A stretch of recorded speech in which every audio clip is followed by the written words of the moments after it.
Hello and welcome to the Walled Garden Podcast. My name is Simon Drew, and today I have a conversation for you that I had with none other than Michael Tremblay. Now, Michael is somebody who I've had on the podcast multiple times before. I think about 3 times before this on the Practical Stoic Podcast. So those of you who have been listening for a long time will have heard him around a bit. But for those of you who haven't heard Michael before, Michael is a philosopher. He's just finished his PhD, actually focusing on the pedagogy of Epictetus, which we get into a little bit in this interview. And he's also recently started working with another person who I've had on the podcast before, Caleb Ontiveros. Now, Caleb is the owner of the Stoa meditation app, which many of you are probably a part of. And so Michael is now teaming up with Caleb and basically putting out some great educational content on there about how you can apply Stoic philosophy to your own life. So Michael is somebody who I've come to know as a friend. He's a really great person, really decent guy, and has a lot of wisdom to offer, a lot of practical wisdom. And so today we just have a conversation about philosophy, wisdom, about a few ideas that we've been thinking about lately, and I think you're going to really enjoy this. So the only other thing that I do want to mention before we dive in is, obviously, many of you will know now, unless you haven't been paying attention, the podcast is now The Walled Garden, and that is linked to my collaboration that I'm doing with Kai Whiting, Sharon Lebell, and Jacob Bush. And so if you want to find out more, go to thewalledgarden.com. And if you've been listening for a long time and you're keen to jump on the website with us and join in this whole project, then you can use the promotional code Practical Stoic, all uppercase, if you sign in for a caretaker membership. So go check that out. We'd love to see you there. And the other way that you can get involved is up until, I think, December, we are running weekly meetups where we focus on a different topic each week, pertaining to the project of the Walled Garden, really solidifying our whole vision for this project. And so we're having a lot of fun with these meetups. We'd invite you to come along, come and join in, and they're absolutely free to attend. So just go to thewalledgarden.com/events. And there you will find links to where you can register for these meetups. We would really love to see you there and to get your own feedback so that you can contribute to our own direction as well. So without any further ado, I want to present to you my conversation that I had with Michael Tremblay.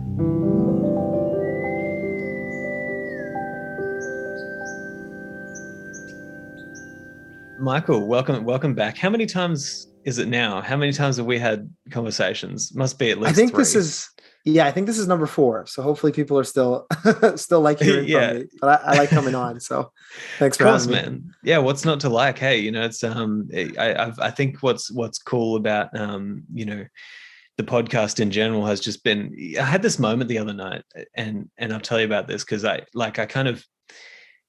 had this moment where I finally realized, what the hell? The kinds of people who I'm talking to and the kinds of people who I have contact with and have access to, it's unbelievable. I never thought that I could get to a place where I get to talk to philosophers and, people who are kind of going after these same, kind of goals as me. And same with you, I feel very fortunate that we got to start speaking a while ago, and I got to kind of see you as you progressed along with your PhD and everything, which is awesome. And now you're kind of taking your place in the world with your philosophy. And I guess talk to me about because I wanted to find out. There's this really kind of funny thing that Jordan Peterson talks about, where he kind of mentions that as a university student, you have that moment where the last day of your university, you're still in that kind of walled garden, you might say, where you've got this little place in your culture carved out for you where people recognize that you have some sort of worth as a citizen because you're studying, you're trying to make something of yourself. And here's your block of time locked away where you're just, you can just study and great. But then as soon as you're outside of that, he talks about how it's you can't even get a job at Starbucks. And it's you go from one of the most valued members of society to then jobless and, what do I do with my life? But, you've mentioned to me that, before this conversation that that period of transformation was like a struggle, but also you've luckily found your way into something really good at the moment. Talk to me about that process. What was that like? Yeah, it was really, really tough. So for those that don't know me, so I just finished my PhD in philosophy. I guess I defended in May, and then September I started a job. But I was kind of planning to go into academia, and then we can get into academia if we want. There's certain benefits and certain downsides to that. But I kind of had this process of applying to academic jobs, and then I decided to transition away from academia, and then I had this process of applying to industry jobs, so jobs outside of that. And so this was kind of I think it was 13 months from when I applied to my first job to when I started working. So it was 12 months of applying to jobs straight. And it was really, really tough, because when you're in that bubble, I don't know, bubble kind of sounds derogatory, but when you're focused as a grad student, you have kind of one plan, one goal in front of you, as you talked about, the kind of like you're walled in, nobody externally judges you, you have enough food and money to live and survive, and you kind of have that path in front of you. And there's a certain security in that, but at the same time, it comes with a kind of a lack of perspective, or an inability to perceive other options outside of those walls. So I think for a lot of graduate students, and I experienced the same thing, there's a lot of anxiety when you want to step outside, because everybody you know and look up to inside there is an expert at that, is an expert at academic philosophy or academics in general. So you end up with not a lot of experience outside, and you end up with not a lot of like role models or perspectives about what kind of opportunities exist outside of academia. So there was just this process of me kind of educating myself and asking this question of, just like what skills has philosophy given me, and what has philosophy revealed to me that I'm actually really interested in, and then trying to kind of map that on and graph that on to industry. I ended up just starting a job as a consultant just 2 months ago now. And that's great, because consulting is about kind of big picture problem solving, conceptual thinking. And it also is about, you get thrown into a new problem and you have to kind of hyper specialize really quickly. So in that way, it's about like research and learning. And, that very similar to what you kind of get out of philosophy of like, here's this new puzzle, here's this person I don't understand anything about, and I'm going to kind of immerse myself in their worldview. Yeah, that too with consulting is there's this kind of paradigm or perspective adopting, because you have to kind of empathize with the people you're working with and these kind of things. So that's kind of what I found. But I don't know, the coolest thing about industry, I think, is, and when I say industry, I just mean basically anything that's not academia, is there's just so many options. So, if you're a professor and you don't like your job, you can basically become a professor somewhere else. But outside of academia, there's endless possibilities for self-transformation. And once I started leaning into that, it became very, very empowering of like, okay, I have so many different avenues and paths to go down. Kind of rambled there, but that's been the last year of my life. No, man, it's awesome. Like, it's just always good to see people who, they put in the effort to go and, get the degrees and, do the work to contribute to their culture in that way. And then you hope that those people get out and find some meaningful work. And that's obviously what's been happening, which is great. And yeah, I mean, like well, actually, I really wanted to ask this, what was your PhD defense like? Because I've obviously never done one, right? But I've heard that they're pretty grueling. Was it pretty wild, or are they pretty? I didn't think it was grueling. I generally find defenses really, really enjoyable, and that's as someone with an experience of two, because I've done my master's and my PhD. Yeah.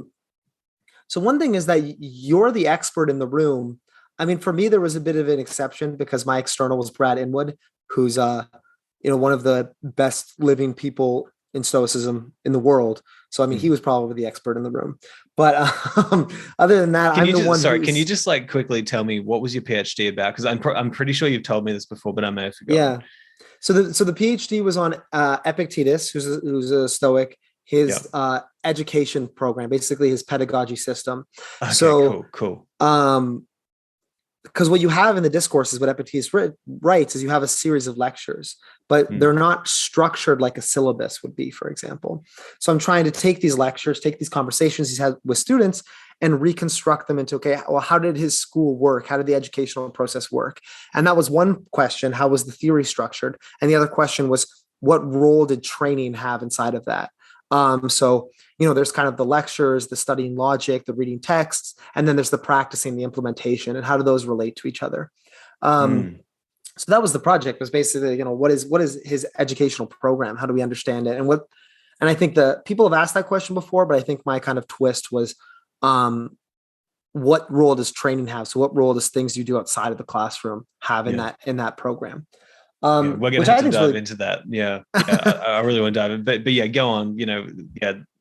I kind of cut you off in the middle of talking about and maybe for people who don't know this, like PhD defense, what's it supposed to be? Isn't it basically you're going into the room with your PhD and your job is to defend it against the critics, yeah. I'll talk about it a bit. So what you do basically, so PhD programs differ depending on where you are in the world. So for example, in the United States, they often have 2 years of coursework. In Canada, they have 1 year of coursework. Something like the UK, they have no coursework. But outside of the coursework, what you do is you write a dissertation. And a dissertation is basically a book. So you have, 3 to 5 years, depending on how long it takes to write a book. And the book must make a substantial original contribution to the literature. And what that means is you must say something that nobody else has said before, and you must argue it well. Or you must research something that nobody else has researched before, and you must discover things people haven't discovered before. And the standard of a PhD is that part of the PhD is of publishable quality. And what something means to be publishable in academia is the same thing, which is that an article gets published when it says something that nobody has said before, and other experts read it and say, okay, this was well done. This does contribute something. It's not ripping off somebody else. It's not reinventing the wheel because there's some paper from 1970 you didn't realize existed. So basically what a PhD defense is you write this book and then you go into a room and you have a world expert from somewhere else in the university. A world expert from somewhere else in the world. So Brad Inwood was at Yale. You have your supervisor.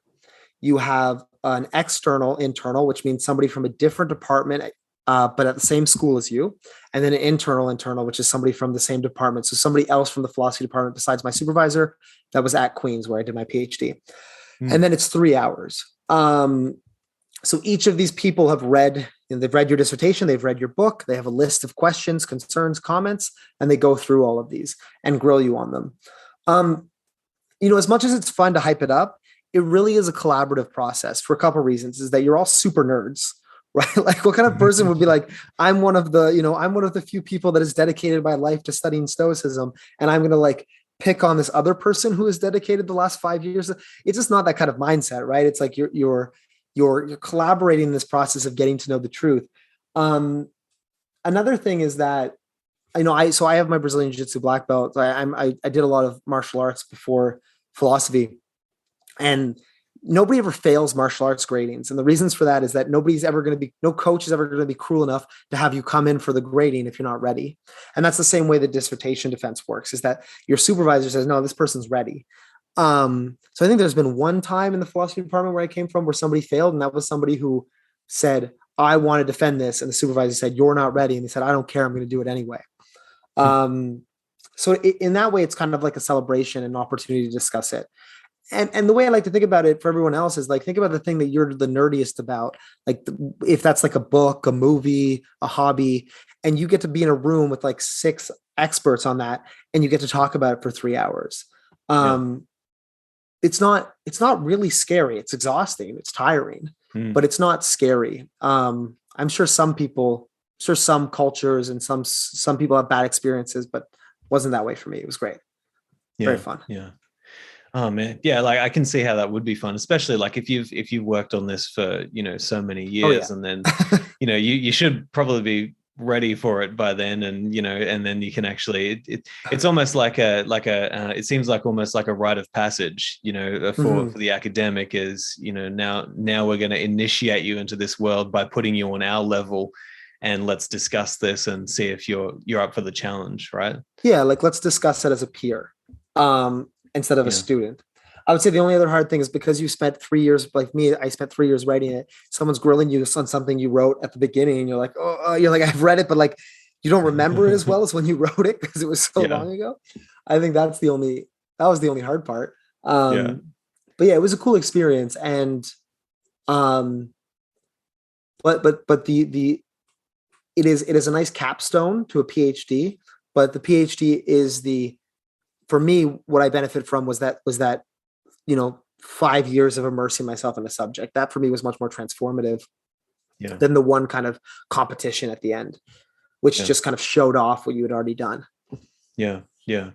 Yeah, man. It's very exciting. And I guess I'm wondering, this whole Epictetus's pedagogy, I'd really like to discuss that with you because, like it's a very, very interesting idea that you can kind of look at his writings and then say, well, this is how he would have set up his school. I mean, look, for selfish reasons, I'm going to start asking you these questions because, obviously with Kai and Sharon, I'm setting up this walled garden, and one of the things that we want to do in there is actually, set it up in such a way that this is almost like an online, school, of like in the same way that Epictetus would have had his students sitting around and, listening in and having conversations. We want to do that with meetups and everything. And so, what was, I guess, what were some surprising things that you learned about the kind of pedagogical system of Epictetus? Surprising is a tough question because I guess I've just been studying the same thing for so long. I've kind of forgot what my assumptions were coming in, or what it was like. Oh, that's strange. What about useful? Maybe a better word. Useful. I mean, useful things is about like, so one of the things that I really like about Epictetus, and that I think that a lot of people miss, and that I think Epictetus gets, and I think what makes him unique, is that a lot of people talk about, the ignorant non-stoic, and they talk about the sage. And so much of the discussion exists as one of those things of like, this is what a non-stoic does, and this is what a sage does, as if that's like, we're talking about the person who's like never done a sport in their life. And then we're talking about the decathlon, champion, as if that's like the best way to talk about personal training, which is not, right? Like personal training, self-development is about meeting people where they're at, understanding their current level of progress, and then adapting accordingly. So what I find in Epictetus, and what I like, and what I think he has, because he walked the walk and he got the experience as a teacher, right? Like you can talk about, this is what you need to do from an abstract level, right? You can be like, you need to achieve wisdom to become a great Stoic. And you can write that as the leader of a school, but it's very different to be engaging with people back and forth every day and seeing their failings and understanding the limitations to human psychology and kind of, so Epictetus was very immersed in that. So I think what we find in him is a really good understanding of human failure, human limitations, and incremental human progress. And there's a lot there in that book about taking things slow, about understanding where you're at, about not making false starts, right? So there's this real temptation for students to fall into this kind of egoism about their own intelligence. And you see this, and we all see that. I mean, I was in grad school. I see this, and I am this. We fall into this trap, where it becomes more about, it's a very famous Epictetus line, but it becomes more about showing off how much you know than it becomes about actually internalizing the knowledge. But that is just like, that's just what happens when you're like working with students and you just like see them failing. And Epictetus is very plugged into that. And that's what I really, really like about, his stuff. And that's what I found most helpful. And what comes along with that, even though Epictetus is so tough, is also when there's also a kind of self-forgiveness and a kind of self-compassion that I think a lot of Stoics can miss, and I can miss, and everything about like I think, I don't know if we've mentioned this before, but one of the most worst things you don't want to be is like, once you say, okay, I want to learn Stoicism. I don't want to be angry. I don't want to be extreme in my emotions. Well, then you don't want to be like angry with yourself for getting angry, right? And you don't want to have these kind of these second order feelings. And understanding Stoicism as this thing you progress through, and Epictetus has really helped me think of it that way, has just more self-compassion, which is ironic because he's can be a real hard ass, right? And he's really tough coach, but he's a tough coach working with actual people. And that's what I still like about him, even after working on stuff for 5 years. Yeah, man. Well, I think that you're exactly right there in terms of the compassionate side of Epictetus. I mean, I have to say, like, I really think that the most important, there's 2 or 3 quotes that I'm often bringing up with my clients from the Stoics. And I find that they are just, there's no depth, there's no bottom to like how much these quotes can help people. One of them is, one of them is actually from Seneca, where he says, that I'm just this patient in the same hospital as you. You're trying to get better, and we're both just. I've kind of used that as a method for my coaching in terms of saying, well, I'm not here to tell you what to do or how do you live your life, but I'm here to have a conversation with you about, this common search for deeper wisdom. And it's in that conversation that we find something better that we can both take away.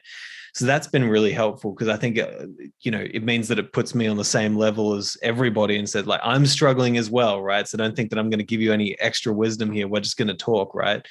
But also, like, from Epictetus's standpoint, yeah, he says, self-scrutiny applied with self-kindness, is the antidote to a lot of these issues that we're trying to solve through philosophy.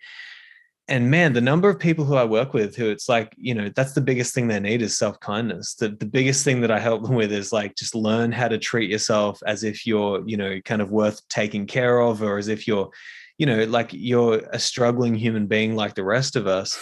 And I love that about Epictetus's stuff, because it's like, it's so necessary. And I think you can make, psychological arguments for why it's absolutely the case that we need to not forgive ourselves in that, like, oh, I'm just fine the way I am and that's all good. No, because that's not actually being kind to yourself, right? That's just being like, that's just being weak, and that's not learning how to actually scrutinize. But to scrutinize means to give yourself a little bit of leeway, right? And to also to point out where you're failing, but also to point out that you're a fallible human being, And yeah. So yeah, I really like that about his method. I don't know, what else did you discover? Well, just going on that. Sorry, if I can go back No, please, to that, 'cause I really like the idea of just like, there's this idea of like living in accordance with nature, understanding your nature, like, and that involves forgiveness and compassion, and like with your own fallibility, the same way we want to forgive others, right? And we want to be kind to others. This kind of self-kindness is super, super important. Well, one other thing that I was thinking of, so now the second part is, you asked what is another thing that I like about Epictetus, or I learned about Epictetus. Another thing that I really resonate with as an athlete, and that's what I've been kind of focusing on lately, is his use of athletic metaphor and his comparison of philosophy to sport. Because I was just thinking, because you just used Seneca in the hospital saying we're both patients, and scrutiny and compassion, I think it was the antidote, and those are both medical metaphors, right? And the Stoics love the medical metaphors. So like, we're sick and we're trying to cure ourselves of this illness, of this vice. And then Epictetus, there's value to that, but then that's also framing things negatively, right? Of like, I'm sick and I'm trying to like cut away this disease. And so Epictetus also uses that because it's very common in Stoicism, but he also talks about this like kind of athletic metaphor, which I really like. Because there's the way of like, I'm trying to remove the badness. And then this athletic metaphor is like, no, I'm trying to cultivate this greatness. I'm trying to pursue and move towards Olympic glory and Olympic victory. That is, being virtuous and doing the right thing. Like that's my Olympic games that I'm competing for. And another thing I like about this, which comes back to the self-compassion, is that competition is like an iterative process. It's something you do again, you fail, you go back and you compete the next day. And Epictetus talks about that. He's like, this is doing the right thing is more important than winning the Olympics, because that's like an internal state of like character and virtue instead of just external glory. So we have the Olympic Games whenever we try to do the right thing. We have access to that great competition and that glory. But unlike those athletes, we get to compete. If we fail, we get to compete again tomorrow. We can always keep practicing and always keep going. And so I think that goes back to the self-forgiveness, where it's this iterative process of like, you're going to fail, but you got to like pick yourself off the dirt and go again and keep pursuing that greatness. So I really, I'm just an athlete. I'm biased. I really, really resonated with that kind of discussion of metaphor about this self-cultivation, self-transformation, this pursuit of your own greatness. And he does that more than anybody else. And that's the thing I like about him. Yeah. There is like a shift there, right? Like do I focus on the negative, or do I focus on what I'm leaving behind, or what do I Mhm. focus on what I'm moving towards, right? And I don't know, like I personally really resonate with the way that Seneca talks about these things, because he kind of, he does take the his metaphor is, illness of the soul, and Mhm. something about that. Something about that really resonates with me, because I think that so many of the issues that we deal with today can come down to that definition of illness of the soul. Even incorrect judgments, incorrect aims. Even like Marcus Aurelius said, he said, that the soul becomes dyed with the color of its thoughts. It's like, there's this part of us that is, whether you call it the psyche, whether you call it the mind, the soul, whatever, it can become sick from time to time when you start falling into these really bad habits. And I think that this idea, but then Seneca focuses even more on the cure, and that's what I like. Is we can cure the soul of our ailments, and it's kind of this kind of medical analogy. I really like that, because I think, for me personally, I think it helps to have more ways to learn how to diagnose myself, and to look within and to say, like, yeah, like I am a little bit sick in this area, and I need, and what do you do? The question is, like, I think that sort of thing would be negative if we stopped at you're sick. But when you have something that is sick, you don't just stop there and be like, well, you're sick, and so away with you, disgust and all that sort of stuff. No, you say, okay, well, let's nourish it. Let's nurture it back to health. Let's give it the medicine that it needs. And the medicine is to be found through philosophy. And I think, again, I'm going to bring up Jordan Peterson, because he said something that just completely shifted my perspective on this, right? And it finally put a bunch of information together. He did a whole lecture where he was talking about how he believes that lack of virtue literally makes people sick, right? And I think that there are great arguments to be made from that. And so philosophy, in a way, is a way of bringing a little bit more virtue into our lives that can cure us of, the soul's ailments. I don't know. What do you think of that? I really like the medical metaphor. I want to say that I wasn't judging that. There's a reason it's super popular. Yeah. And as you said, I don't think it's negative. If it was just like kind of shaming, like there's something wrong with you. You have like, but so many people fall into that habit in Stoicism, right? Like, so many people fall into the depths of that shame and guilt, judgment, and and I find, especially men as well, it's very easy for them to fall into those really harsh, judgmental patterns. I don't know. Like, have you found that with yourself, or? I mean, a bit. I haven't found it too bad. Mostly Stoicism has helped me. I think that you can, I think maybe at the start, like everybody else, you kind of go through this period where, like, wow, my response to things are up to me. And so, it's my responsibility, and it's my fault if I feel bad. Oh, I feel bad. I'm like, I've failed. Yeah. It's a lot of pressure for like every single, it's like, whoa, calm down. So maybe there's like a bit of that at the start as you're kind of wrestling with it. But once you get to understand Stoicism more, and you understand that it's like it's not saying that a beginner should be able to handle every moment perfectly virtuously. It's saying the exact opposite.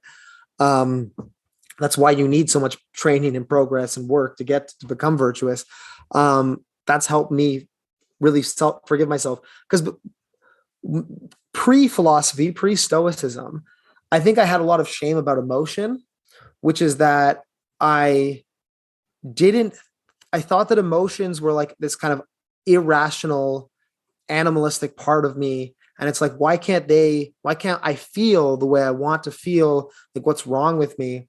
And then, so Stoicism really helped actually like remove this kind of like shame and self frustration, I would say. I don't think I ever got to a point of hatred, because it was like, well, these emotions are like a part of the way that I relate to the world, part of the way that I think about things. And they're my responsibility to cultivate. And I have control over them, or at least like responsibility to develop them and change them over time.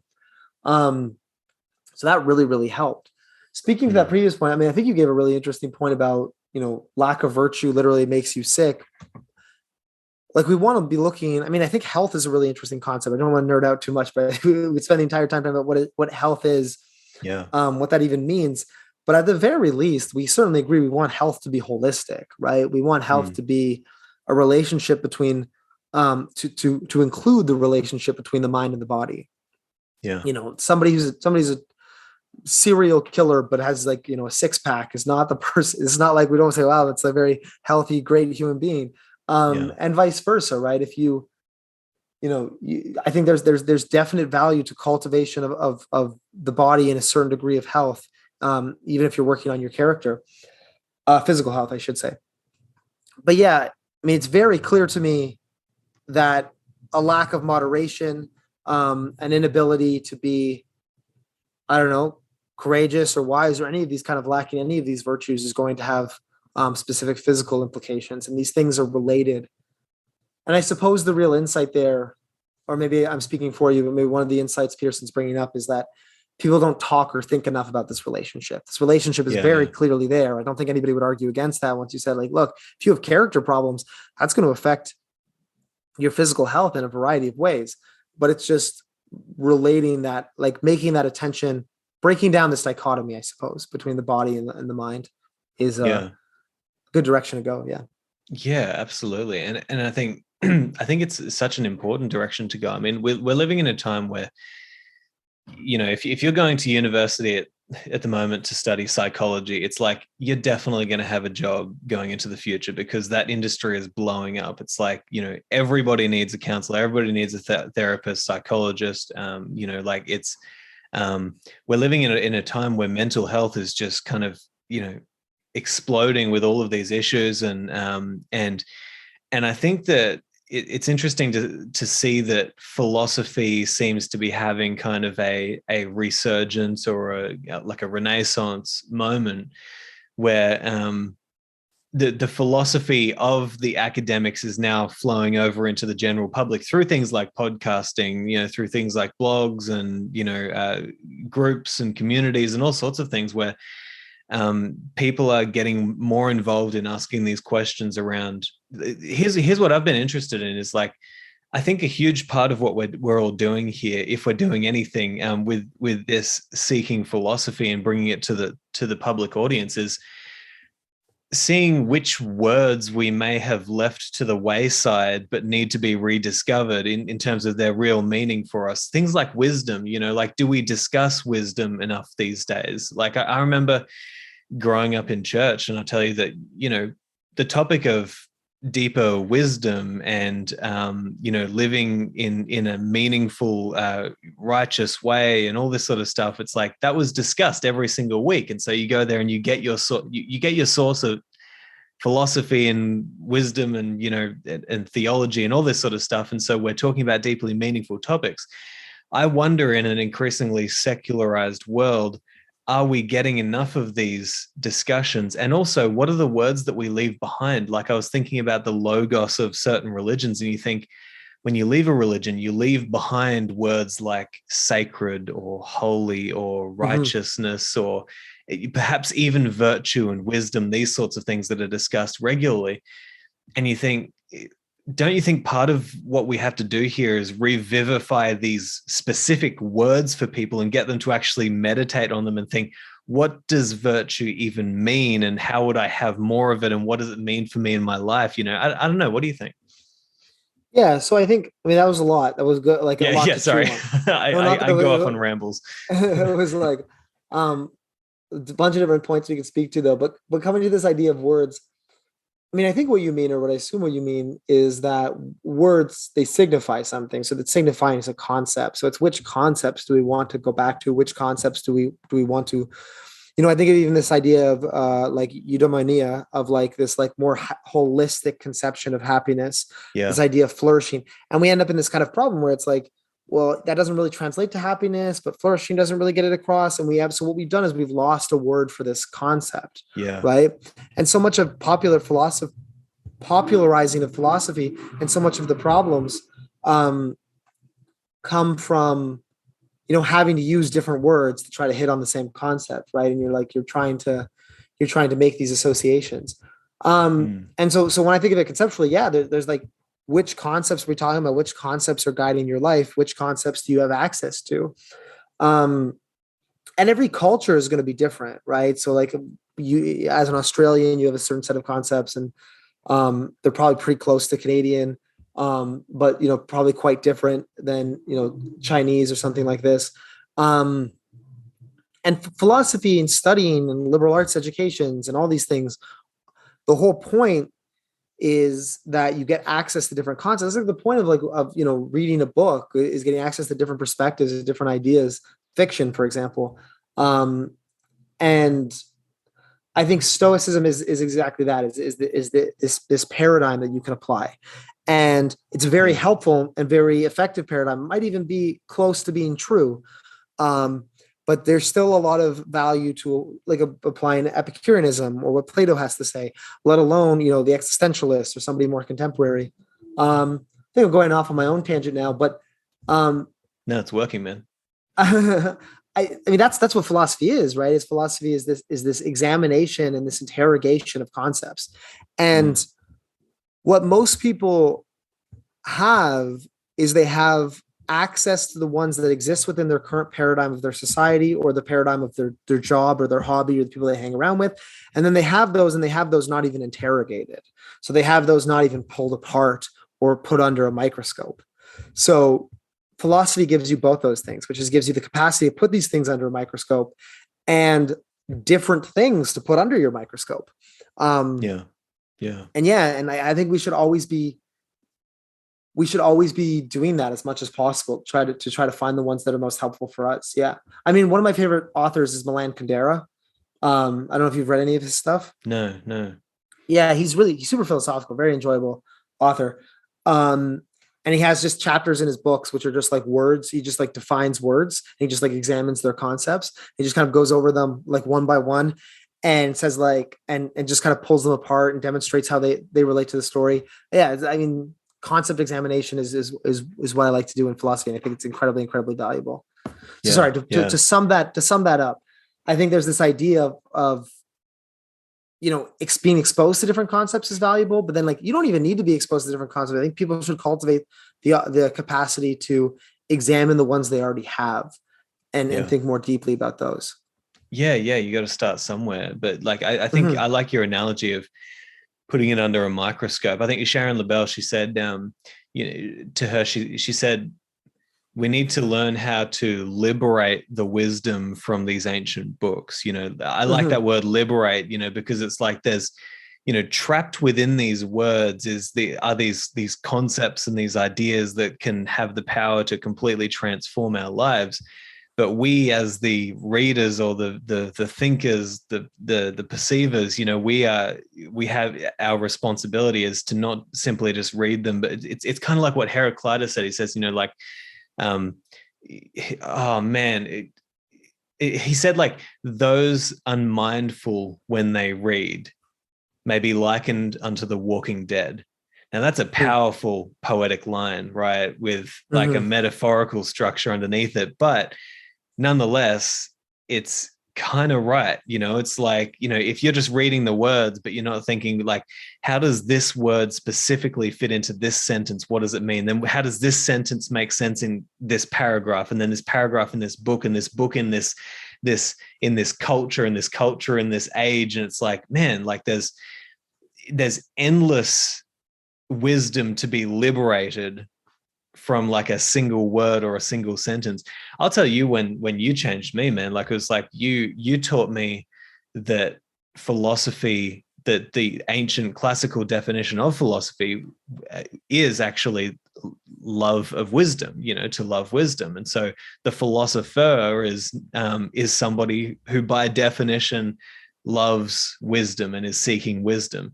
And that really changed me a lot. And it just made me, oh, sorry, I'm just dropping things here now. It really made me think about this thing that Jim Rohn once talked about, because he said, isn't it funny how we say things like, I couldn't see, the way, but then he told me this, or I read this book, or I heard these lyrics from a song, or, like something like Sorry, that. my cat is jumping up here.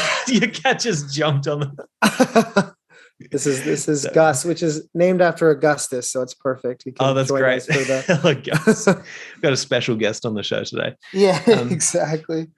So yeah, Jim Rohn, he just said, like, it's funny how we say, I didn't see something, but then his words helped me to see. And that's exactly right. Mm-hmm. There's something about words, that there's a relationship between words and sight that, like, you literally perceive something completely new and shift direction. You can never be the same again once you truly understand the definition of a certain word, or or once you understand a new concept and idea. I just think it's very interesting that we use that kind of metaphor, right? Yeah, I think so. So a couple of things, like, so this idea of the philosopher. So in Latin, like the word for science, like scientia, is which is the same word, they just pronounce their C's hard. That just means knowledge. So the scientist is just like the knowledger, like the person in pursuit of knowledge. But I think it's interesting how in our contemporary times, like, all the old philosophers were all scientists, mathematicians. Yeah. They were everything. And excuse me. I'm loving this. Sorry. 1 second. He jumped on and turned my screen off. There we go. Back on. Yeah. So the scientist, now we think of the person pursuing knowledge as the person who is a scientist, and we kind of limit the capacity to believe we can know things to, like, the physical world, where philosophers in the day, they had that things that we would call science now, and then they were also doing these things that we now relegate to kind of like the arts, which is just this understanding of more ambiguous things about how to live, how to structure yourself, the nature of the world beyond the physical realm. So I think that's interesting. I think that's interesting that this concept of philosopher, I think, has been, like, transformed and taken on by scientists. But in that transformation, we've lost that second part of it, the part that you're kind of talking about, which is like seeing the way, and this paradigm transformation but about concepts that don't relate to the physical world and things like this. Yeah, I think that paradigm shifting is super, super important. And so this is probably one of the main values to studying ancient philosophy, is that you're now being asked to do an incredibly empathetic activity, right? Which is to imagine yourself in the shoes of somebody who is a human being. So in some ways is exposed to some fundamental truths, and in some way relates to the world the same as you, but you're also asking to relate to somebody with an entirely different, irreconcilably different conception of the way the world is, and an understanding of even most basic terminology and words. So that empathetic skill, which is what I was talking about before with, even reading fiction, right? Even watching a TV show, practicing that empathetic skill, that capacity, because that's what a paradigm shift is to assume a novel perspective, to assume a perspective that was beyond your capacity to access previously. Right? As opposed to just like learning a new piece of information. Me learning a new piece of information, it's not a paradigm shift. Me changing the way I perceive things, putting on a new lens, new glasses, whatever you want the metaphor to be. So that's basically what you're asked to do when you're doing ancient philosophy. I don't think ancient philosophy has a monopoly on knowledge. I don't think the ancient philosophers are necessarily better than contemporary philosophers. I mean, maybe in some ways I prefer the way they approach philosophy as a way of life, but certainly very smart people doing philosophy today. But what you get there is you get this exercise, and like, I'm going to adopt a new perspective about the way the world is. And that's right. Like you'd rather talk to the person who has 100 new concepts to show you than talk to the person from our time who has 5 to show you. And so you get to have those conversations when you read Stoics and when you read ancient philosophers. And that's really, really cool, really valuable. Interesting that you say you get to have those kinds of conversations when you read the ancient Stoics, because that's exactly what it is, right? I've even been thinking about this with my series on Seneca, because I'll just press record and, start reading a few lines from Seneca and then kind of discuss my own thoughts about what he's saying and add some stuff. And it's like, yeah, I'm literally having a conversation with Seneca's ideas, even though I'm not saying, hey, Seneca, how are you today? Like I'm wrestling with it. And I think that that's the right way to conceptualize it. When you're reading, you should be having a conversation. You should be thinking, like, what do I think about this? What do I say about this? And being open enough, as you would in another conversation, hopefully, to say, well, maybe I'm wrong, maybe I'm right. Let's put our ideas up against each other and see if there's anything true in here, I really, really like this. And I'm going to go back. I'm not as much of an expert in Hannah Arendt as I am in Stoicism. So forgive me if I butcher this, if we have any Arendt scholars listening to this. But Okay. Hannah Arendt, do you know Hannah Arendt? No, I don't. Trust me, I'm not nearly as well read as what people might think I am. Like, and that might also be presumptuous. Maybe people think I'm an idiot that's not well read. So I'm sorry if it was presumptuous, but yeah, go on. You both hope you're well read and recognize that, or you both hope people think you're well read, but also recognize that if they do, they're probably overshooting. Probably just I'll call upon Jim Rohn and just say, maybe listen to what I say, but don't watch too close. That's my. But Hannah Arendt was a modern philosopher who was writing substantially post World War II. So she wrote Eichmann in Jerusalem, which was an examination. Eichmann was the person who coordinated the train systems for the concentration camps. Okay. Where we get this interesting because we also have like Viktor Frankl's Man's Search for Meaning from the same time period, which is probably the best modern Stoic text there is, or at least closest modern Stoic text that inspires people today. So Eichmann ran the train system. So it was this kind of system of like, how could a person get to this point, right?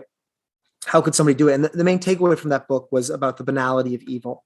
And what she means is that we think of evil as something brilliant and creative, but evil is not that. Evil is the lack of thought. Evil is the following orders. Evil is the simplicity, the caricatures, the stereotypes, the lack of dynamic thought, right? The rule following. In this way, it's very basic. Also very scary because we're all capable of it. We're all capable of being simple in that way and not philosophical, which she would take as the opposite. But coming back to that, the really thing I liked about that book is she talked about dialogue, right? Which is you're having this conversation between two people.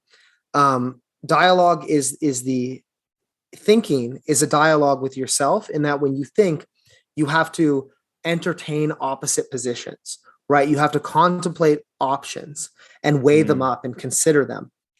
And so what a dialogue is it requires a separation. You can't have unity with dialogue. So when you're thinking, you can't act, because act requires, okay, there's option A, there's option B, that's dialogue, that's thought. Okay, I'm going to pick option A. That's unity, that's action. And so for her, she said, like, unity and action is the realm of the political. The political says, this is the way that things are, this is what you should do. And also in the realm of the political is propaganda.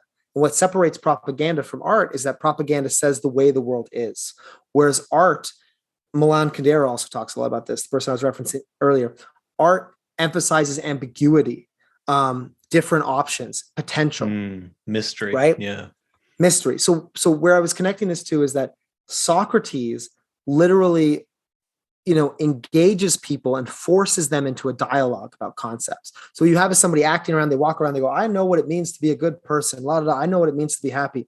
And they're in action, right? They're in unity. And he forces literally through a dialogue, thinking, separation, possibility, contemplation. And so philosophy is that. And there's this kind of joke about, that's why philosophers are so like bad at doing things, right? So like we're just because they're always in the world of mystery. Right? They're always in the world of like, well, how can I know that that's the right thing to do? How can I act upon that? And that's why Socrates is killed by the Athenian state, right? Because his project is antithetical to politics, right? He's killed by the state, the politicians, the people who want simplicity, and he's accused of corrupting the youth because he's making them question their ideas and their thoughts. And I always thought that was a really, really, I can't remember exactly how I got on that train of thought, but or what the point was that spurred that. But this idea of Oh, we were talking about dialogues. Yes. Mm. And coming back to the Stoics, like they're literally writing in dialogues, right? Like Epictetus doesn't have to write like this.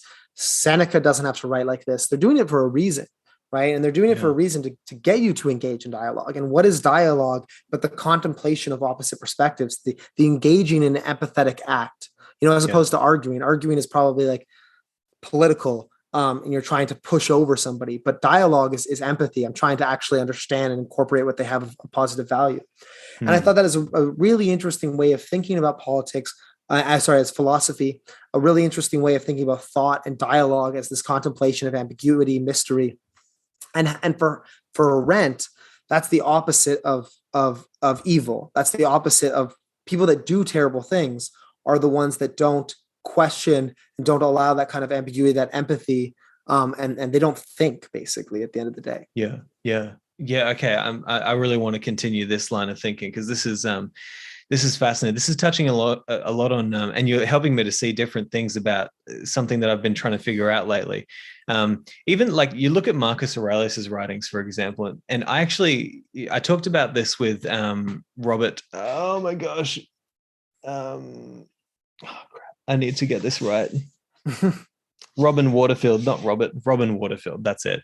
Just did the new translation of Marcus Aurelius' Meditations. I talked about with him saying, it appears to me that, Marcus Aurelius's writings almost fit more into the category of like wisdom poetry or mystical poetry that you might find by somebody like Heraclitus, right? That kind of short form, little bursts of thinking.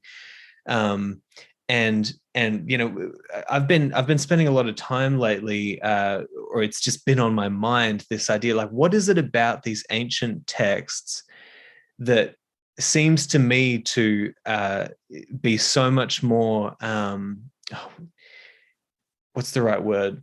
Engaging, it might be, or deeply meaningful to me than a lot of the stuff that I find today. And I think that it actually has to do with something that you just said there, right? Because it's like the political or the propagandistic or the kind of more solid way of thinking, you might say, is along the lines of like, here's the way the world is and here's what you've got to do, right? And I've been trying to pull myself away from that. Like I always tell my clients, it's like, I'm not going to give you your 10 steps for stoicism and then away you go and you're going to live a happy life. That's not what it's about.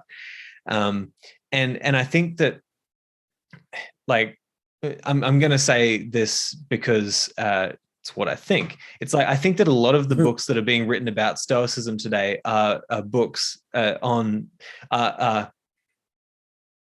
works of philosophical history, as in they're looking back and they're saying, what are the ideas that the Stoics thought? Okay, here's exactly the 10 steps for how the Stoics thought about the world, or, here's exactly what the Stoics thought, and here, take this away.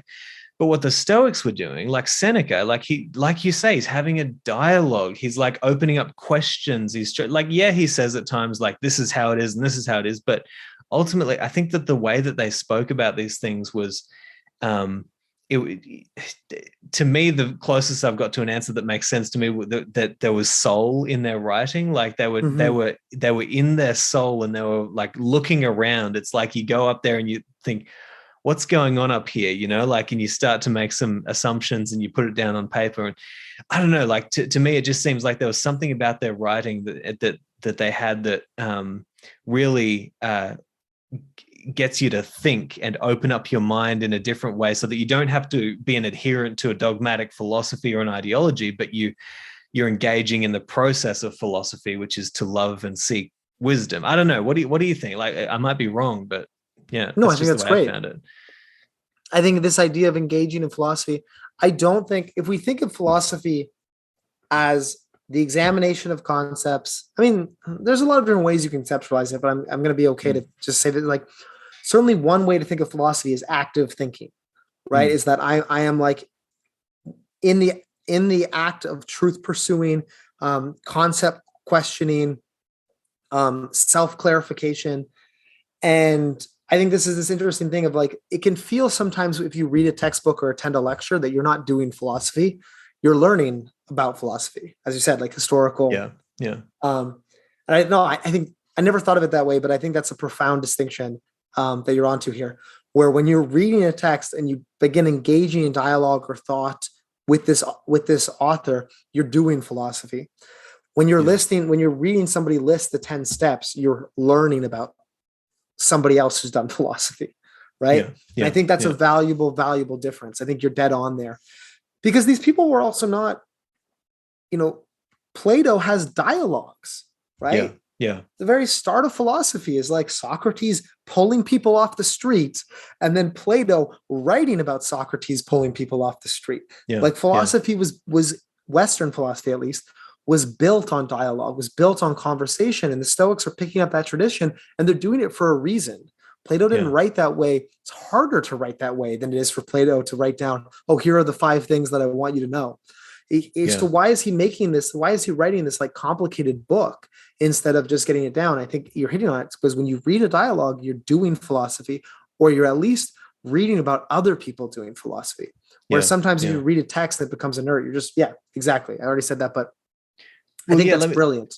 Well, let me throw something else here, right? Because I've been thinking, you might know, I just started a Master of Theology or Master of Divinity. It might cut off short of the Master of Theology, but anyway, the first course that I've taken is on the Old Testament prophets. So really fascinating stuff. Like I'm really, really fascinated by the prophetic tradition. I think it's something that perhaps could be revivified in our modern times, because it's like, at times people had this occupation where they would gain a different vision of the world, and they would stand back and they'd kind of watch things. And the really simplistic kind of idea that I give of a prophet is like somebody who like stands back and can see a different perspective of the culture, and they can see the cyclical nature of history, right? In these patterns repeat themselves.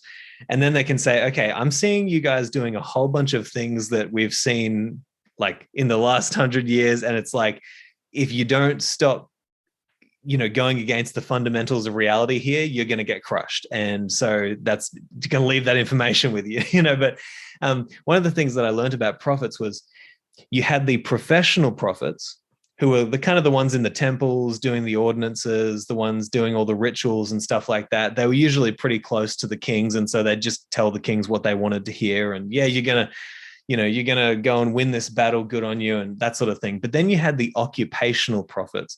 Now, these were the prophets who, they were the kinds who would come along and say, like, I can only speak that which God tells me to speak. I'm not going to speak for you, not going to speak for him. I'm only going to speak for God, right? And not only, it was like a calling for them where they felt that they were engaging in this process of channeling deeper wisdom into the culture, but it wasn't like so that they get paid. It was because that's all they knew how to do. It's like what they had to do. And I think he had the same thing with philosophers. It's like, when Seneca writes his epistles, right?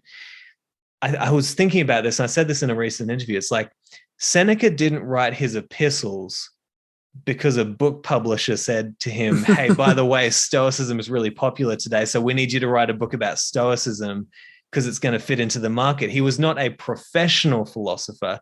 He was an occupational philosopher, because to him, he was actually trying to wrestle with these questions. And he says it in his writings. He says, I think in his 4th letter, I'm writing these because I want to pass something of value down for the future generations to hold on to. It's like, that's somebody who has a calling, not a book deal. Do you know what I mean? Like, and so to me, I think that there's a big difference there to be discovered in like, what is the role of a professional philosopher? Okay, great. Like, love the professional philosopher, but then there's the occupational philosopher who is engaging in a different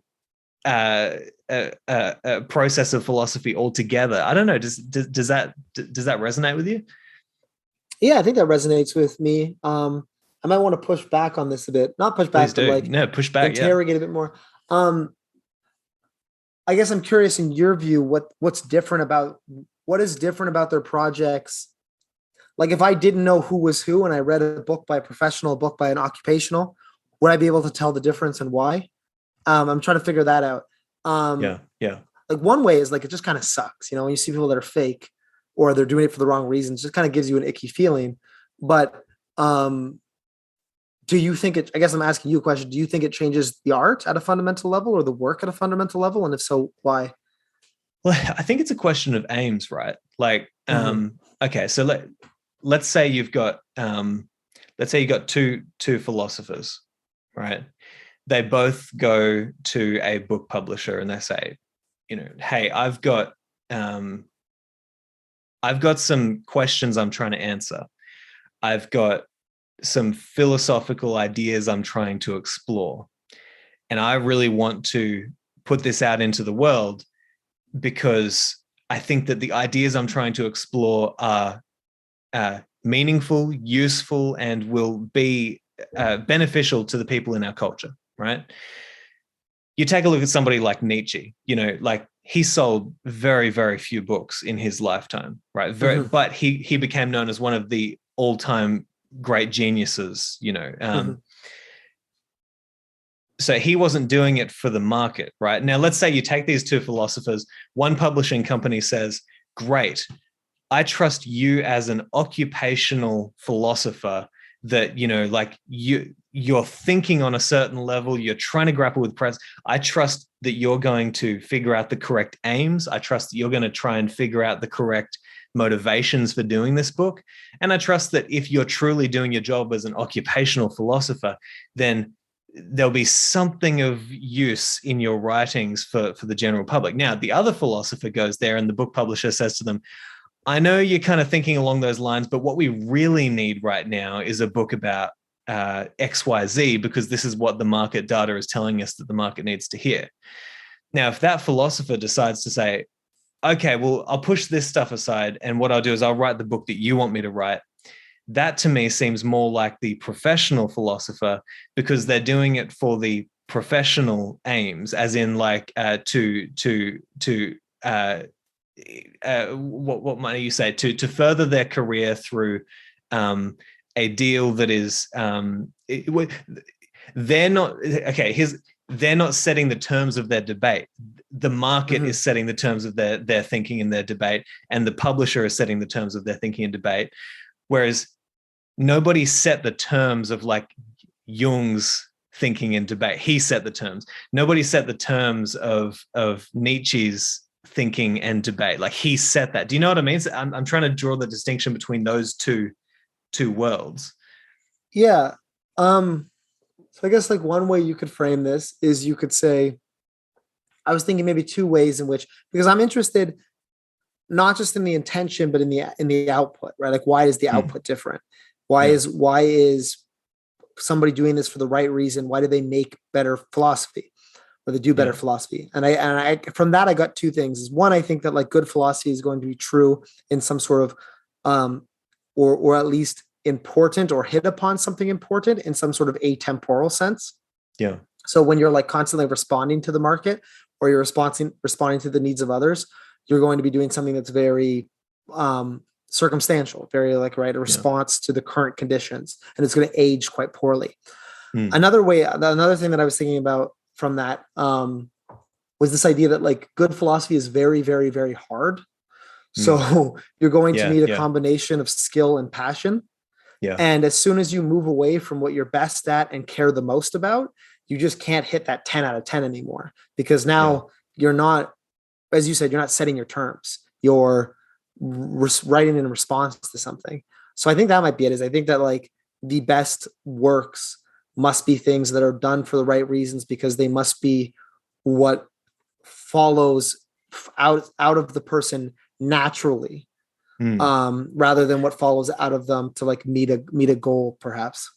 Well, I wonder if it's they must be that, or if it's just you look at history and that's just naturally what we push up. Like if you think, what are the books that have stood the test of time? It's like then you have a pretty solid idea of what has been self-selected by humanity as the greatest possible thinking. And that's why somebody like, I think you make a really good point here, which is that things that are market driven are not going to stand the test of time, because they are circumstantial. And so, they'll speak to the moment.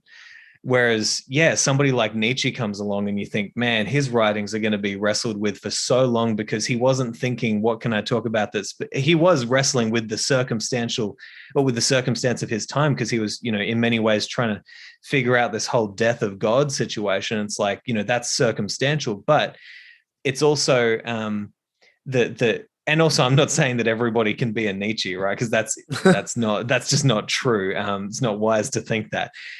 But yeah, there was something about these great thinkers that they kind of just decided, I'm gonna set the terms of my my debate here, and I'm gonna push the boundaries of my thinking. And yeah, I think that's it's interesting. And I think there was something that you said there that actually made me. Yeah, what I did want to say is, I also want people to know that I think I don't want to be like ideological on this perspective. It's like, there's value in taking a look at the market and maybe saying, okay, well, how can I align what I'm interested in with what people are wanting right now? Because then, you can kind of guarantee that your writing is going to be useful for something. It's the reason why I started the Practical Stoic Podcast, because I thought, I'm using this. Other people might get some value out of it. I can see that they might. There's nothing wrong with that. But yeah, I guess I'm just trying to get a better definition of like, what's the occupational philosopher? What's the professional philosopher? Is there a difference there? And yeah, I see your perspectives, and I like the pushback. It helps me. Yeah. Yeah. I mean, a lot of these times, so not only are sometimes people not responding to their times, sometimes people are so far outside their own times that it, ruins their careers and everything, right? Like, so you have Nietzsche as the example, but Kafka is another example that comes to mind. Just somebody that people wanted nothing to do with, right? But then they end up getting, as you said, pushed up by like the selection of humanity over just years. And then another thing, I mean, just to reiterate that, I don't think there's anything wrong with responding, and I think you can actually provide a lot of value to responding to what people need to hear in the moment. It just happens that those end up not necessarily being the things people want to read 2,000 years from now. Yeah.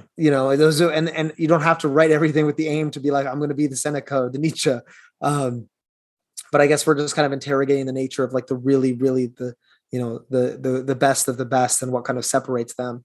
I think that's fair I think that is a good criteria that tends to be the case.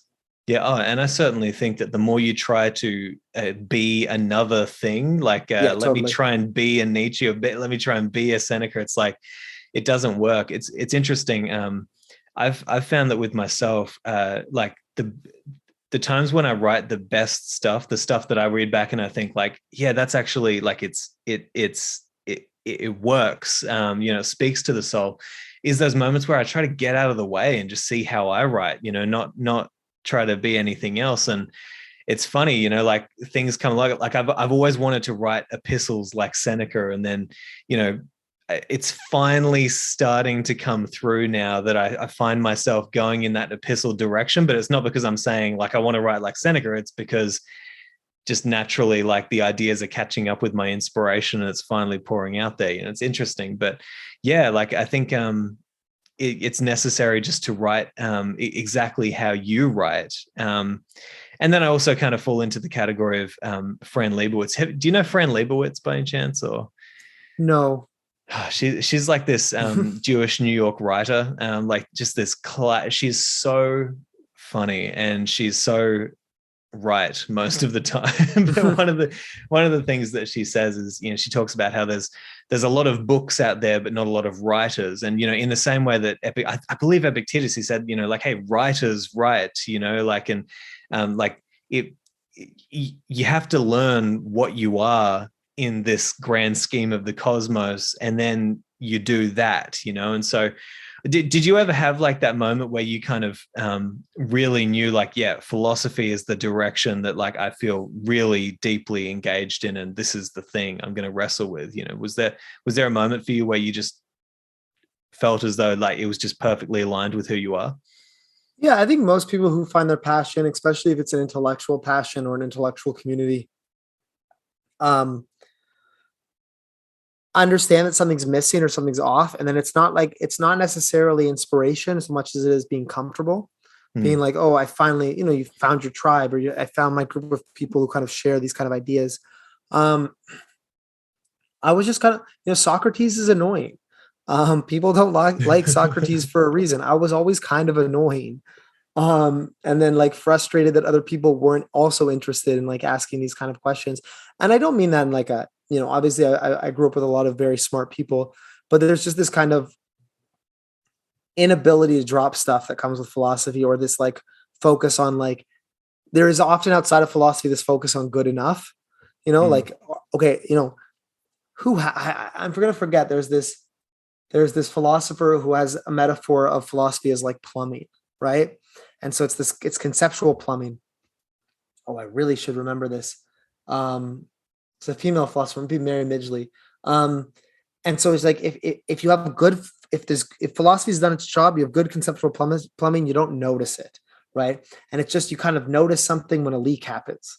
And then the philosopher's got to come in and they got to solve the conceptual problem. And they got to fix the leak and they kind of leave again. But to go with that, there's this view in plumbing of like good enough. I guess I kind of mixing my metaphors here, but there's this view in everything else of like good enough. And what I was interested in was like, well, not good enough. Like what is the case? What is true there? What is right there? Not I have this idea of like hard work, or I have this idea of virtue that suffices in my day, or like I have enough of an idea of the person I want to be that I can go about in my day to day and it's good enough. It's like, no, like what do I really want to be? What do I really value? And that kind of next level. But I went to grad school. I mean, my big moment was, I can remember reading at a bookstore. I was in university. I wasn't liking my psychology degree. And I was thinking about maybe switching into something else, maybe philosophy, because I really liked my elective. And I went to a bookstore and I got the book Plato and a Platypus Walk into the Bar. Have you read this one? No, I haven't. It sounds great. Telling philosophy through jokes. And I just sat down and read like half the books, and I just like had fun. And it was just this process of like, I'm enjoying this. This is like really interesting to me. And that sounds kind of trivial, but that's really all it is. I would say is like, find that thing that you have fun while you're doing it. It checks those boxes. Yeah.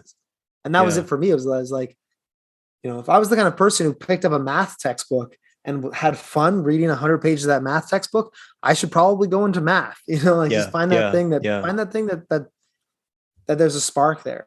And that was it for me. But like most people, I think, you don't know it exists, right? So you're a kid and you've played soccer, you've played basketball. And if you had a passion for those, because you went to basketball practice, but there's no philosophy practice. There's no philosophy class, all the way up until university. So for me, the moment was obvious, or the moment, maybe not obvious, but it was easy to find once I had somebody in front of me being like, this is philosophy, try it, see if you like it. And I was like, oh, I do like this. I mean, some more, please. That's exactly right. Some more, please. Yeah. But the problem was not knowing that flavor existed until I was, already in university. And I think that's the value of what you're doing, or the value of public philosophy in general, is like, people don't know this stuff exists, right? Yeah, exactly right. And I've been thinking a lot more lately that, one of the big caveats that I have to, put in people's faces when I do this podcast is to say, I'm doing this podcast, and I'm doing philosophy, and I'm doing coaching, and I'm doing music and poetry and all these things because I feel deeply called within the depths of my being to do this sort of thing. It is an occupational love that I'm doing here. And that might not be the same thing for you. I think like a lot of people, when they get into something like Stoicism, it's easy to think, I need to become, for me, it was like, I need to become the philosopher, but I was doing it out of like a real passion for this sort of stuff. But the philosopher's task is not to teach people necessarily to be more philosophers by definition, other than like the lovers of wisdom. It's to teach them to understand, or the practical philosopher anyway, to teach them to be more of themselves, like who they truly are, to actually discover what it is that what role they play in our culture that would be meaningful and useful for them and everybody else. And you're right, like that's the biggest problem, right? It's like you don't know something that you can't see. And so we're always, and that's why I think I've been really focusing lately on, how do you learn how to actually feel virtue? in your bones. It's like that moment when you feel like you're in the right place at the right time, doing the right thing. Because if you can learn how to feel that, then you can kind of look back at your life and you can think, when are those moments when I was doing something where I was fully engaged, not necessarily intellectually as in like, I think I was definitely there, it's like, no, it's like in your body, you felt completely alive doing that thing. And if you can learn what that is, then you can start to put the pieces together and say, oh, maybe all these things point towards this direction for me now. And I think it's kind of an open question how good things could get if people decided to stop looking without and blaming the world for all the issues and everything like that, but actually looking within and saying, how can I sit in, like Sharon Lebell said this, and it always stuck with me. How can I sit in my seat in the theater of life? Like the place that I'm supposed to sit in and do that really well. I guess you have to find the seat, and then you have to be okay sitting there. So I guess you kind of have two things. It's difficult, right? You're right. It's really difficult to be okay sitting in your seat because it takes a lot of trust. And then you have to think, well, what am I trusting? Like, am I trusting in the Taoist sense, the kind of the Tao that flows through all that, or in the Stoic sense, am I trusting in the Logos that I will be, be able to navigate this without, forcing myself in other directions? It's like, it's because I've personally found that the more I let go, the better the stuff that I put out becomes, and that has to do even with, before the conversation today, I said to you, let's not do like an interview style. Let's just have a conversation. Let's just see where we take it. And I'm so glad that we did, because we've been going down interesting directions. Anyway, I think you wanted to jump in there, but I just kept on rambling. No, I was just commenting on the seat metaphor. I mean, I think there's a lot there. I think one thing that you're talking about that I think I'm going to be interested as you kind of develop your thought on this. And there's like a lot of there's a kind of privileging in your view of a kind of like experiential knowledge. And there's I would call it experiential knowledge of kind of being in the moment or being present. Yeah. And there's kind of a separation of that from like thinking or thoughts. And I think that's a lot to wrestle with. And I think that's an interesting view. And I think that there's something we have metaphors for this, right? We talk about our gut, or we talk about our conscience, or we talk about these kind of other sense of the sixth sense or something like this. And I think that's an interesting concept. And I think I agree with you that we should seek out those kind of moments where we were kind of unified in that sense between the mind, the gut, and the, whatever, everything else was kind of, and that kind of allowed this presentness without this otherness. I agree that we should seek those out. And I think that those are important. But at the end of the day, like, just bring it back to that self-forgiveness. Sometimes that just comes down to doing things that you don't like, you didn't like, and you realized, oh, that's what that felt like to like be something that wasn't engaging me, Yeah. So there's also, there's this idea of like, follow your passion, go with your gut. And I think there's also value, if you don't do that, to kind of like learn about the pains of not doing that, or get a better view for like, oh, I have a better sense of what I love to do because I spent a couple of years doing something I didn't love. Yeah. I guess there's kind of there's a versatility of that. Because I think sometimes when we say that, it can loop back. I don't think you were saying it that way, but it can loop back to kind of that idea of like shame of like, if you're not living 100% authentically right now, how dare you? You're not. And it's like no, there's this being authentic is this like problem solving where you try to figure out what authentic, and you try to find that seat. You sit down in some other seat and you're like, oh no, it's not the one for me. But it's better than you not sitting in any, or it's better than you picking the wrong seat right at the start and being like, no, 100%, this is my seat. I know it because I'm authentic and I'm living in that spot. So I not that you were not implying otherwise, but I think, and more saying this for myself as well, there's this value to experimentation as you figure out what that authenticity looks like for you. Yeah. Oh yeah. Yeah. Experimentation 100%. Like I feel like personally I've arrived at a place where I really understand a few things about myself, like a few Mm-hmm. really important directions that I need to go. But I didn't get there, in a second. It was like, I've done so many different things. I've gone and managed gyms, or been on cruise ships playing music, and like all these different Yeah. sorts of things. I'm the kind of person who never finished anything. I was always just jumping about, but now I've finally found places to sit, right? But I think what I'm interested in is like, we need to learn how to feel something, and we need to learn how to Mm-hmm. listen to what we feel and how the body tells us things, right? But also, like, I'm interested in, now that you can learn how to feel those things, you also, like, we can make a logical argument why you should learn how to feel that stuff. And we can make a logic, like, then when you feel a certain thing, you can make a logical argument for whether or not this is a feeling that is worth, assenting to, or not, or and this is in many ways why I brought Sharon Lebell and Kai Whiting on with me in this project for the Walled Gardeners, because there's this line from Alan Watts where he talks about how, the world is always divided in between prickles and goos. You've got the prickly academics, they think the world is very, very prickly and very kind of the very intellectual, very, very logic driven, that sort of stuff. But then you've got the artists, so Sharon Lebell probably fits more into the artist type, which is, the world is very gooey, very mystical, very, strange and peculiar and unknowable ultimately.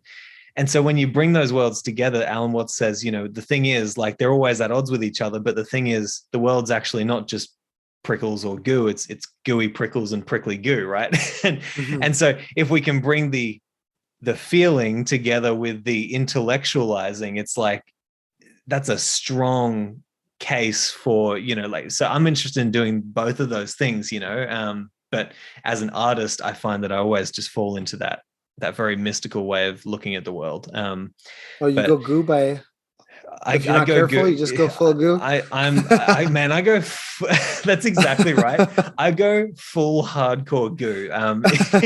But yeah, I don't know, maybe people have got that from the podcast, or maybe not, but that's the that's the general direction I tend. But yeah, man, I have to, I'm going to try and be respectful of your time here. And I do want to make sure that, so I interviewed Caleb Ontiveros, a few weeks ago on the podcast, and now I'm glad to hear that you're officially working with him, right? So, like, talk to me, what's going on there?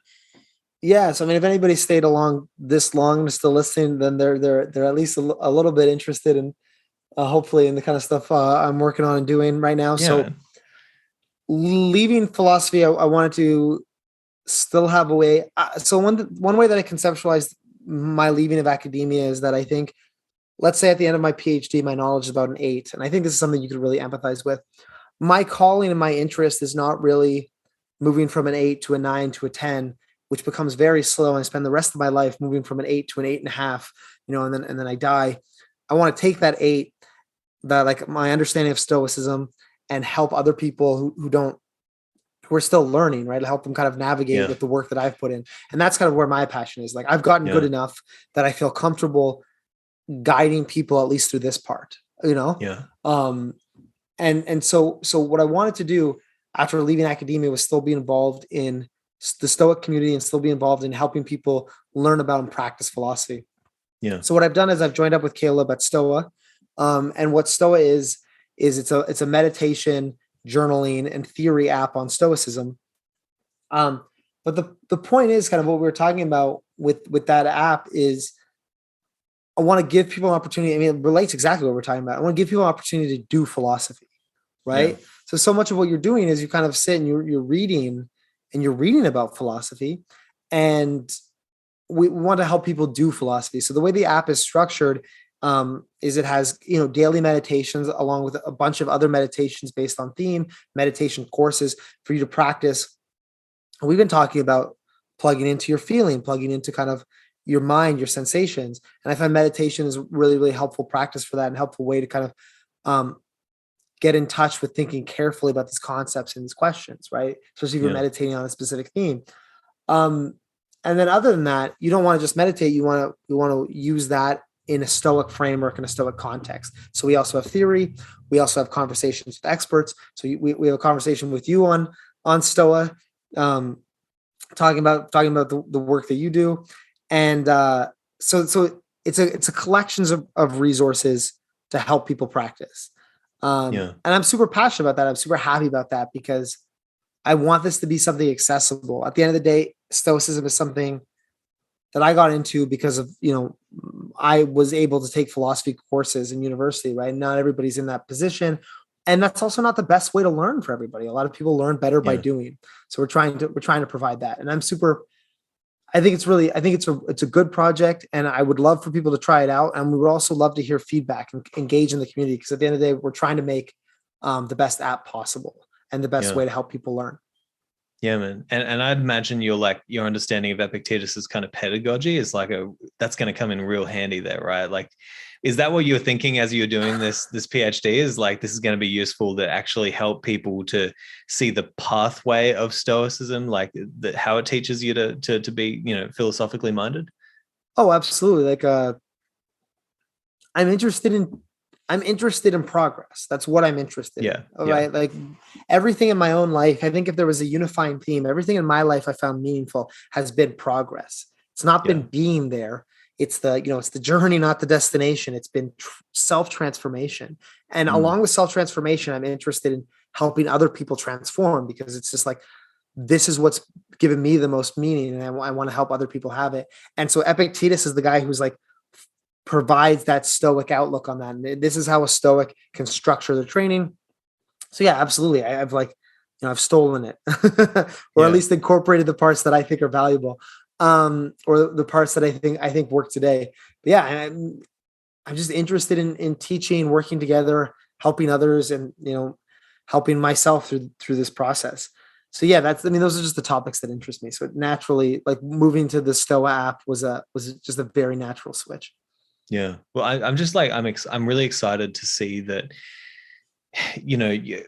we're now in a time where, people have so much opportunity to find their little, group or community of people who are wrestling with the same sorts of questions as them. And, obviously, it can go in the tribalistic direction, but, in Stoicism, you see a really interesting thing happening now. I think this is the thing that I'm trying to participate in as well, even with the Walled Garden, is saying, if I was to set up my own philosophical school, how would I do that? Caleb did that with the Stoa app. It's like the Stoa app is a philosophical school where you can go to learn about philosophy and how to use it in your life, and you're participating in that as well. And in the same way that modern Stoicism did that, they've got their school. And it's such a fascinating time where we have so much opportunity to do that, right? And I just think it's great that you were able to move into something like that after your PhD.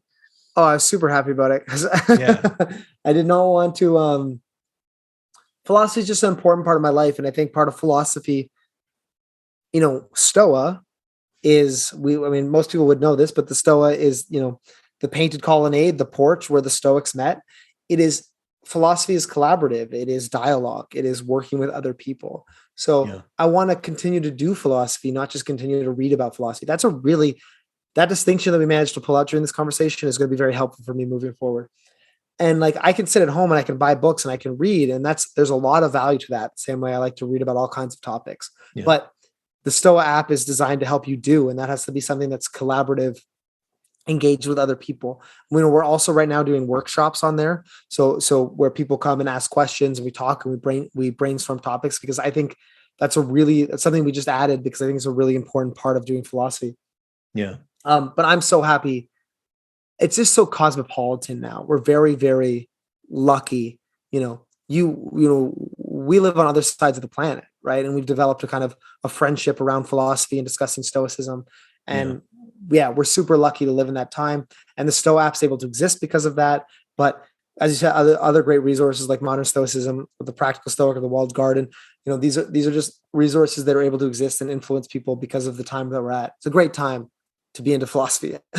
You don't have to take a boat over to where Epictetus is teaching.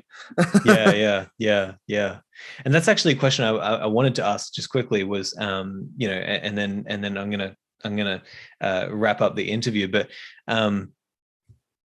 So talk to me about the actual setup of Epictetus's school. So like how long do we know anything about like how long people would spend with him, or like, what was the setup of the school?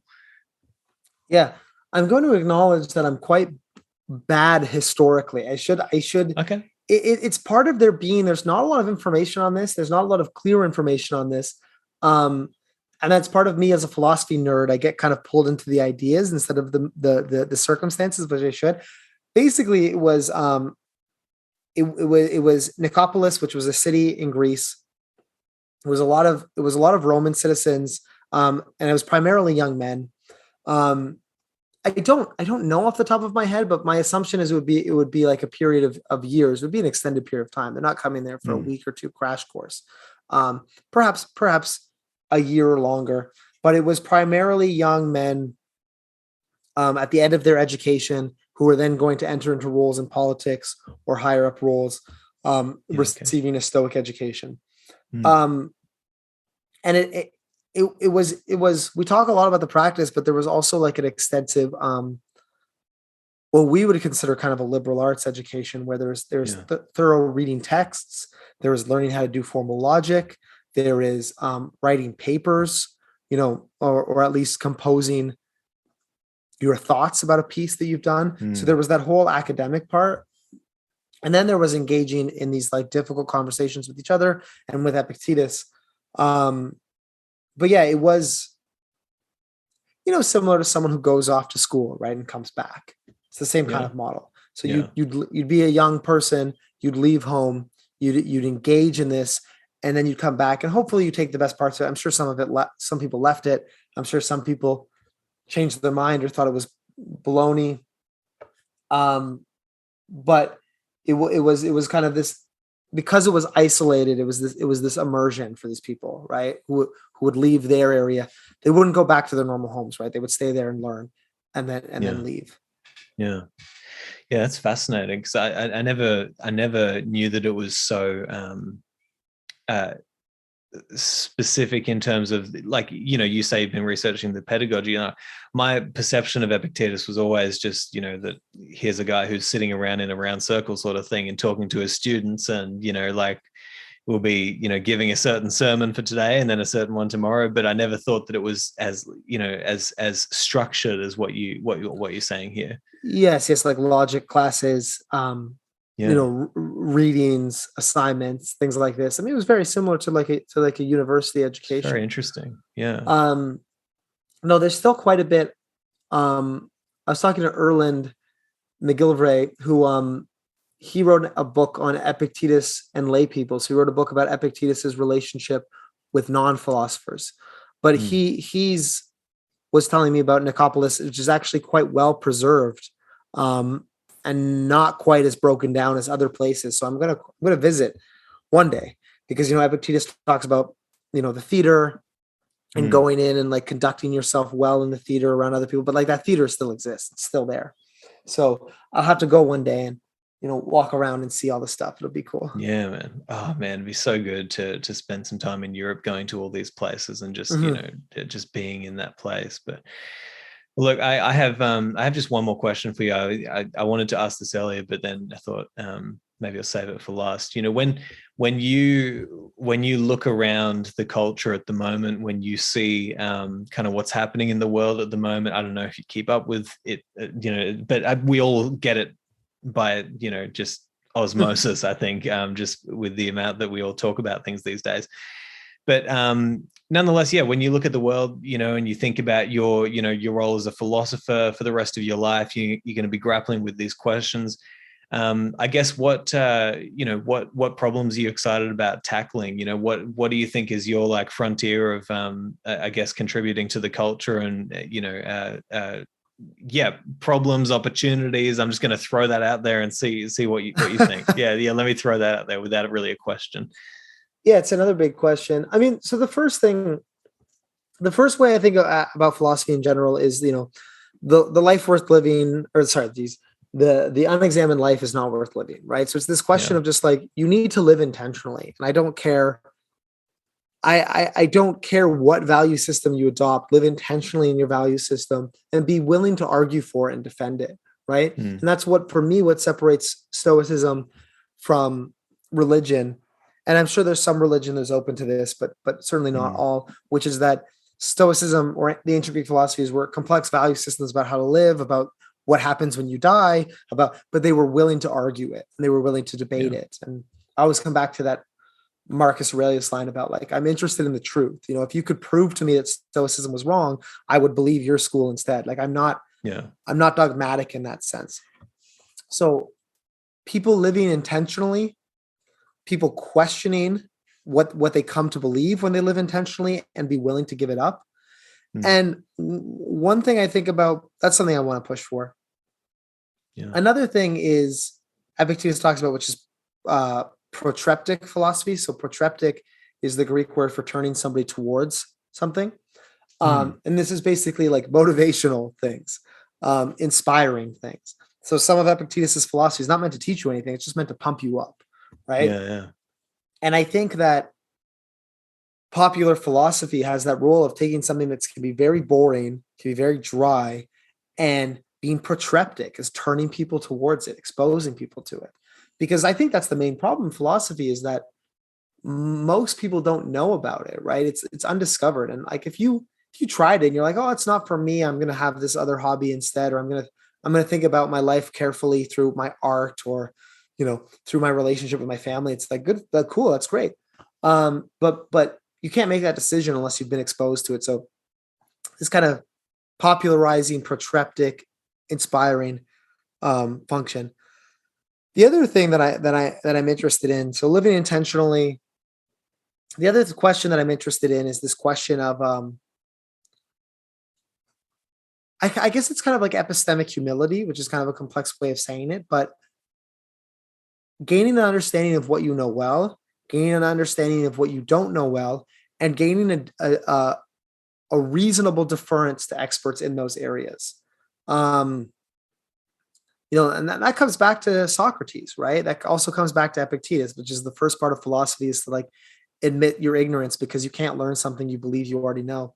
But I think we could benefit from a lot more humility. And I think that the ironic benefit of the PhD is the PhD taught me humility, because I spent 5 years learning something and I still don't know everything there is to know, but I still have people who could, you know, walk circles around me in a variety of different ways about a variety of different topics. Right.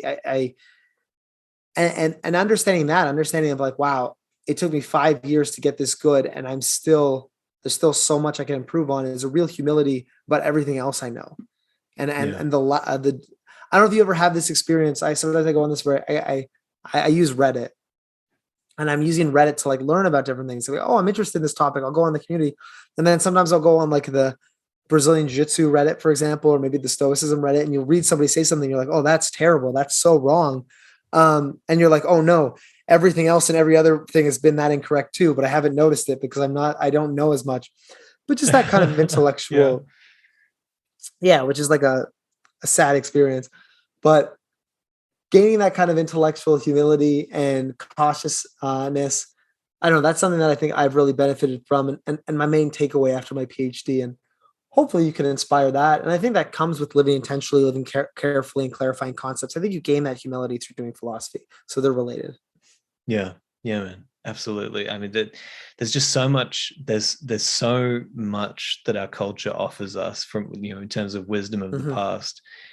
To imagine that we can even scratch the surface of, you know, understanding all of these things that everybody's been wrestling with for all this time. It's like, yeah, man. But look, I just want to thank you. This has been really fun, and I don't think we even, you know, scratched on, you know, half of what we could have talked about today. So we're going to have to do this on a more regular basis. I think it'd just be good to maybe next time we get Kai involved as well, get him on here and, you know, have a you know, round table sort of discussion. But yeah, thank you. And everybody knows, hopefully, to go to the Stoa app, found in every good app store near you, I think.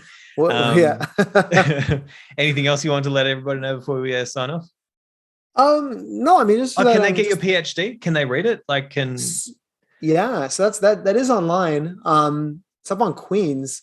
I don't know if I've actually posted it anywhere else. I mean, I posted it on my social media channels and things like this, but these things are kind of related, which is that, I mean, I'm sure if you Google my thesis, you'll get it. Like if you look that up, but I think I always like to say is like, I like engaging with people. I like talking about Stoicism. So if anybody wants to pursue any of these topics further, or wants to reach out, or wants to talk about anything, like just, Google me, you'll find the email, reach out to me, message me on Twitter, anything like this. Yeah, because I just want this to be a community. I don't want this to be a thing where I talk and I don't expect people to listen non-engagedly or non-questioningly, or like I like discussing these things. So if people want to reach out, please do.